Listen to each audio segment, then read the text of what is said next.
So it's not just a question of shifting people from existing behavior to a new behavior. It's a case of actually inventing and creating many more models.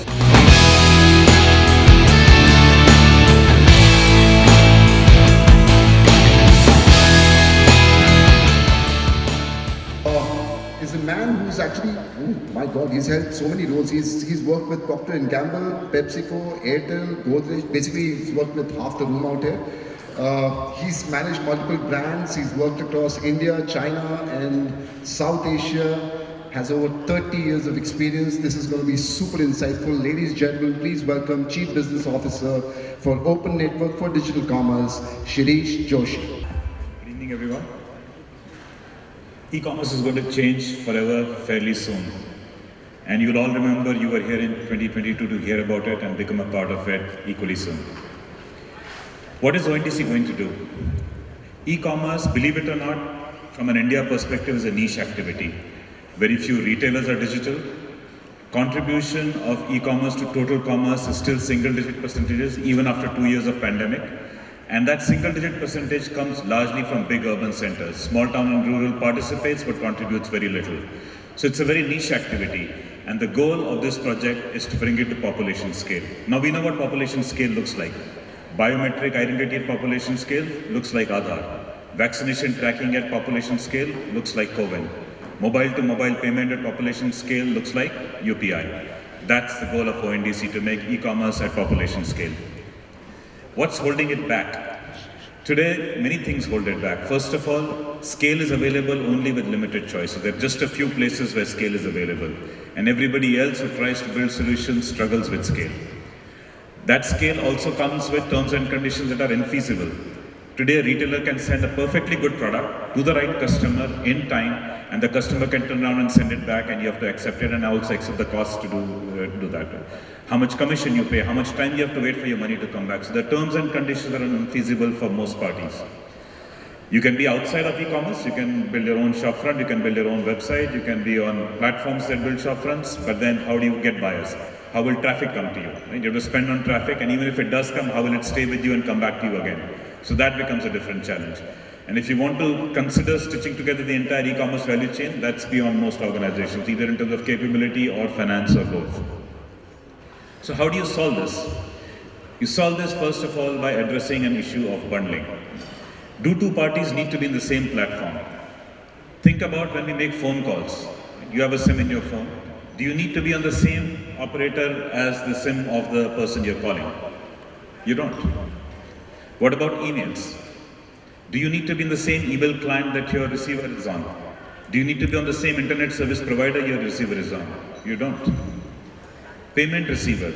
Do you need to be in the same bank as the person you're sending the money to, or using the same payment app? Again, the answer to all of them is no, because both parties can be independent of each other and yet be able to transact. So whether it is telecom, whether it is email, whether it is banking, these are unbundled interoperable systems. But e-commerce doesn't work that way. E-commerce today requires the buyer and seller to be on the same platform. Unless both parties are registered on the same platform, you cannot have a transaction. And so that's a constraint that we've lived with, that's a constraint we've almost accepted as truth, and that's the constraint that's going to get busted apart by ONDC. So the two design principles that ONDC will work off is first unbundling the value chain. Each entity will do only the part of business that they're experts in. Somebody else will do other parts, and all the parts will come together like a jigsaw puzzle to complete the e-commerce solution. So no longer does one entity need to solve for everything. And for that to work, you need interoperability. And so these parts will work together on the basis of a common protocol that allows them to interact with each other. And each of these examples, in banking, you have NEFT, IMPS, SWIFT. These are interoperable systems. You have the SMTP protocol in email, that makes it interoperable. You have HTTP on internet, that makes it interoperable. That allows all systems to talk to each other. So ONDC has built the e-commerce interoperable protocol that allows all buyer and seller platforms to talk to each other. Now let's look at a little bit what unbundling looks like. Today, inside a platform, there are many activities. Some activities are on the buyer side. All the activities around searching for a product, adding to cart, making payment, these are all buyer-facing activities. Then you have seller-facing activities, which we as buyers don't see, but catalog management, order fulfillment, handling returns and cancellations. And then there is a third set of activities like warehousing, delivery, etc. All these inside a platform today are connected through proprietary protocol. So if you're inside the protocol, you can perfectly well interact with each of these parts, but buyers of one platform cannot buy from sellers on another platform, or a seller in one platform cannot sell to a buyer on another platform. So these are like mutually exclusive universes, and all activity takes place inside. Now you start breaking that apart, and imagine now if you just break it into three simple parts. You have a buyer side activity that's an independent standalone activity. This is like the concierge of a hotel you go to. Right? When you go to a hotel and you want to buy some local stuff, eat some local food, take a taxi, the concierge is not building the taxi services, is not running the restaurants, is not running those handicraft shops. But that concierge is able to help you find them. So that's the buyer side activity, the concierge activity that helps people find what they're looking for. Then there's the seller side activity, the digitization of catalog, digitization of inventory, all the order management, fulfillment, that becomes a seller side activity. And then you have the logistics and fulfillment as a third party. Now if you unbundle them and make them interoperable through a protocol that everybody uses, then you have a universe where any buyer application can interact with any seller application, which can interact with any logistics player. And so now you have different parties doing different parts, each one doing only their expertise, and everybody coming together to create the e-commerce solution. What's the big deal? Well, now this will give rise to opportunities for people who would have never considered to be in e-commerce. Right? Now think about the scale that even the biggest e-commerce players have today. 100 million, 200 million users. Just think about a completely different field. Think about telecom players. If the top 3 telecom players join ONDC, and they will, they're all working towards it, you will have 1 billion buyers in the network. That's almost 5 times as big as an existing e-commerce platform. Think about on the seller side.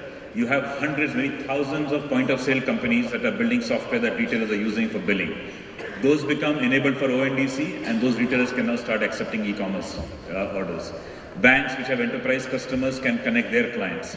A lot of these platforms, the search and discovery platforms like IndiaMart, Just Style, if they bring their catalogs, again you have sellers on board. So you have different people bringing sellers, different people bringing buyers, they can talk to each other, and you can achieve then e-commerce at population scale as a result of this unbundling. But not just that, you will have use cases that are not possible today. So just think about somebody who relocates from a city like Mumbai to a place like Kerala, a 1-year assignment.